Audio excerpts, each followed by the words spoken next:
Joining us right now, as he does all the time when on we're Thursday lucky. mornings, when we're lucky. He's the host of Varney and Company on Fox Business Network weekdays at 11 a.m. He's Stuart, Varney. Stuart, good morning, sir. Oh, I'm lucky to be here, boys. You know what? Sometimes in this business, interviews can be difficult and interviews can be easy. It all depends on what you know about the person you're interviewing and asking the right questions so that that person can shine. So, Stuart. That's right. So we have a question for you. Very simple question. This is called a softball. What do you think of the president's deal on carbon emissions with China?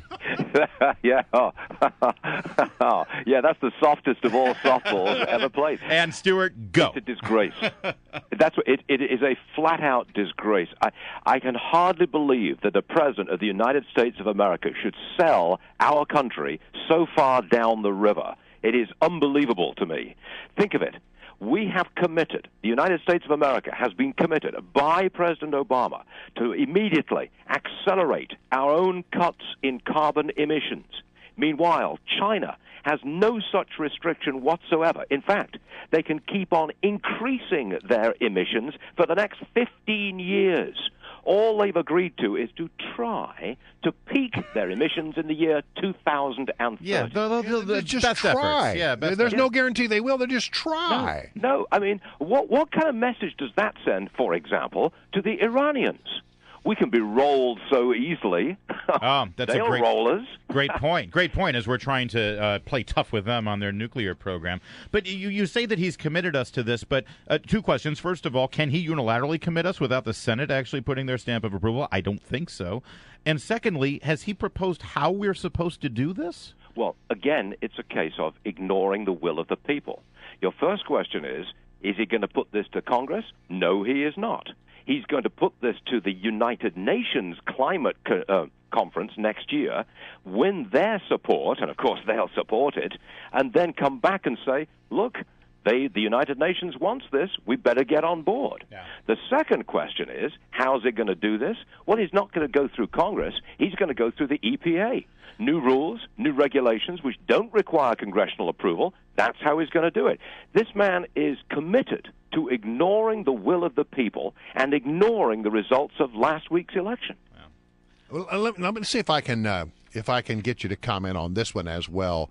There has been this piece of tape that's rolling around from a guy by the name of Jonathan Gruber, and it has to do with Obamacare. Now, he was one of the architects of Obamacare, and he had some things to say, but he said, basically, we got this passed because the American people were stupid and because we weren't very transparent about it. Is this going to change the debate on Obamacare going forward? You know you're winding me up, Brian. You know that. And thank you very much for doing it, because I'm delighted to take this opportunity. Mr. Gruber represents the liberal, arrogant elite. They know so much better than us. They don't have to tell us the truth. They just have to rule and govern us. They are our masters because they're so freaking smart. It makes you throw up. It really does. We were lied to about Obamacare, and the results have been absolutely disastrous. Now, to answer your question properly, yes, this will make a significant difference in the ongoing debate about Obamacare. Now, I'm sure there are going to be congressional hearings at which Mr. Gruber may well be invited to appear. And I'm sure that what he's had to say will be used in arguments before the Supreme Court about the legitimacy of the Obamacare legislation. Oh, that's interesting. After all, if a man who's writing the legislation lies about it, does that not invalidate the law, which was subsequently passed on a pack of lies? Yeah.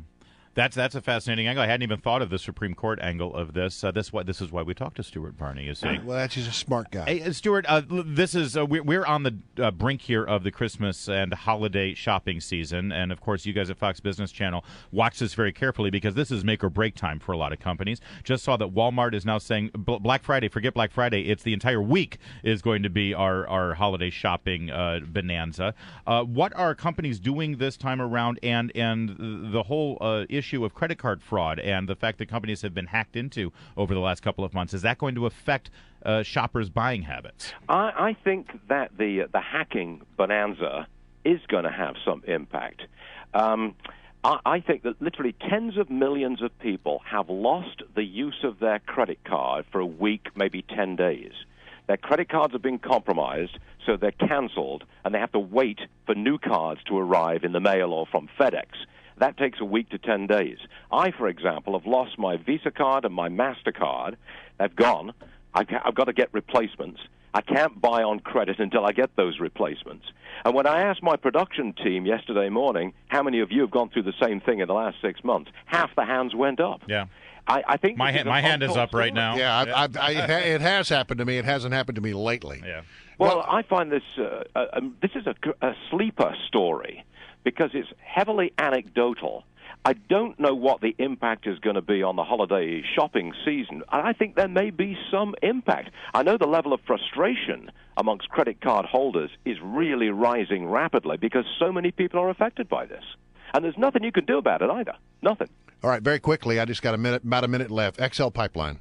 I think, there's a bill in the House. There's going to be a bill in the Senate. I'm sure it will pass Congress.